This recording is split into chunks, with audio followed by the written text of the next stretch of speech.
ಈ ದೇಶದ ಪ್ರಜೆ ಒಂದು ಯಾವುದೇ ಆಗಿರ್ಬೋದು, ಅನ್ನ ತಿನ್ನೋನೆಲ್ಲ ನೆಲಕ್ಕೆ ಬಿಸಾಡ್ತಾನ ಧ್ವಜವನ್ನು. ಕಾರ್ಯಕ್ರಮ ಯಶಸ್ವಿಗಳಾಗುವ ಬರ್ತದೆ, ಇರುವುದಿಲ್ಲ ಅಂತ ಬರುವುದಿಲ್ಲ ಅಂತ ಏನು ಮಾಡೋದಿಲ್ಲ, ಅವರವರಿಗೆ ಬುದ್ಧಿ ಒಂದೇ ಆಗಬೇಕಷ್ಟೇ, ಸರಿಯಾಗುತ್ತೆ.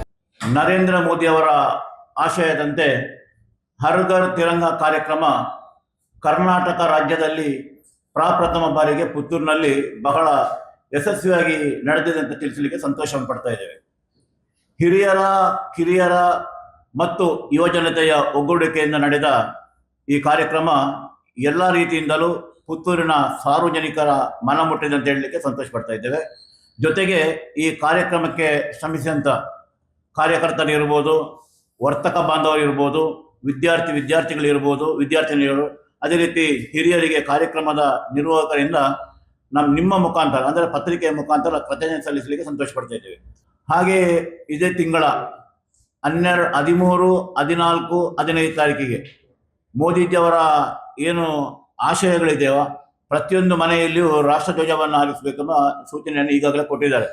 ಬೆಳಿಗ್ಗೆ ರಾಷ್ಟ್ರಧ್ವಜವನ್ನು ಹಾರಿಸಬೇಕು, ಸಂಜೆ ಆಗೋ ಅದನ್ನು ಕೆಳಗಿಳಿಸಬೇಕು. ಅದು ಬಹಳ ಜವಾಬ್ದಾರಿತ ಕೆಲಸ. ಆದ್ದರಿಂದ ಅದನ್ನು ಎಲ್ಲ ಸಾರ್ವಜನಿಕರು ದಯವಿಟ್ಟು ಈ ಒಂದು ವಿಚಾರಗಳನ್ನು ಮನದಟ್ಟು ಮಾಡಿಕೊಳ್ಳಬೇಕು. ಈ ತಿಂಗಳ 13, 14 ಮತ್ತು 15 ತಾರೀಕಿಗೆ ಈ ಕಾರ್ಯಕ್ರಮದಲ್ಲಿ ತಾವೆಲ್ಲರೂ ಭಾಗವಹಿಸಬೇಕು. ನಾವು ಪುತ್ತೂರಿನ ಮಹಾಜನತೆಯಲ್ಲಿ ವಿನಂತಿಯನ್ನು ಮಾಡಿಕೊಳ್ತಾ ಇದ್ದೇವೆ.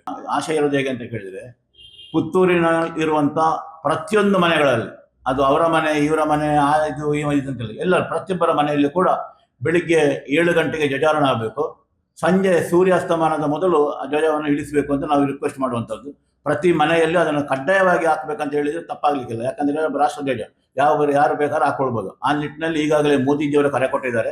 ಅದಕ್ಕೋಸ್ಕರ ಅವರ ಕರೆಯನ್ನು ನಾವಿಲ್ಲಿ ಮಾಧ್ಯಮದ ಮೂಲಕ ಪುತ್ತೂರಿನವರಿಗೆ ತಿಳಿಸ್ತಾ ಇದ್ದೇವೆ. ಪ್ಲಾಸ್ಟಿಕ್ ಧ್ವಜವನ್ನು ಬಳಸಲಿಕ್ಕಿಲ್ಲ, ಬಟ್ಟೆದ್ದೇ ಆಗಬೇಕು. ಯಾವುದೇ ಕಾರಣಕ್ಕೂ ಕೋಲನ್ನು ಧ್ವಜವನ್ನು ಹೀಗೆ ಅಡ್ಡಕ್ಕೆ ಹಾಕೋದು, ಉದ್ದಕ್ಕೆ ಹಾಕೋದು, ಹೇಗಿದೆ ಸ್ಟ್ರೈಟ್ ಆಗಿ ಮಾಡಿಕೊಳ್ಳುವಂಥ ವ್ಯವಸ್ಥೆಗಳನ್ನು ಮಾಡಿಕೊಳ್ಬೇಕು.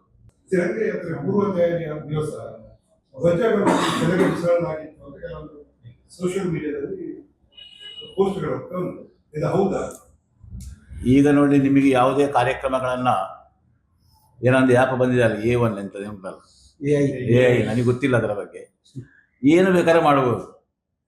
ಯಾರಾದರೂ ಯಾರೇ ಆಗಿರಲಿ, ನಾವು ಅಂತ ಹೇಳಿದ್ರೆ ಈ ದೇಶದ ಪ್ರಜೆ ಅವನು ಯಾವುದೇ ಆಗಿರ್ಬೋದು, ಅನ್ನ ತಿನ್ನೋನೆಲ್ಲ ನೆಲಕ್ಕೆ ಬಿಸಾಡ್ತಾನ ಧ್ವಜವನ್ನು.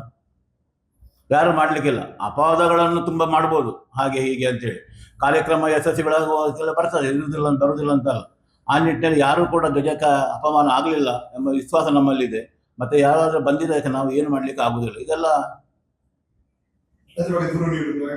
ಯಾವುದು ಇಲ್ಲ, ಏನಿಲ್ಲ. ಅಂಥದ್ದು ಪ್ರಕರಣ ಆದರೆ ತಾನೇ ಕೇಸ್ ಮಾಡೋದು. ಇಲ್ಲ, ಏನು ಮಾಡೋದಿಲ್ಲ. ಅವರವರಿಗೆ ಬುದ್ಧಿ ಒಂದೇ ಆಗಬೇಕಷ್ಟೇ, ಸರಿಯಾಗಬೇಕು.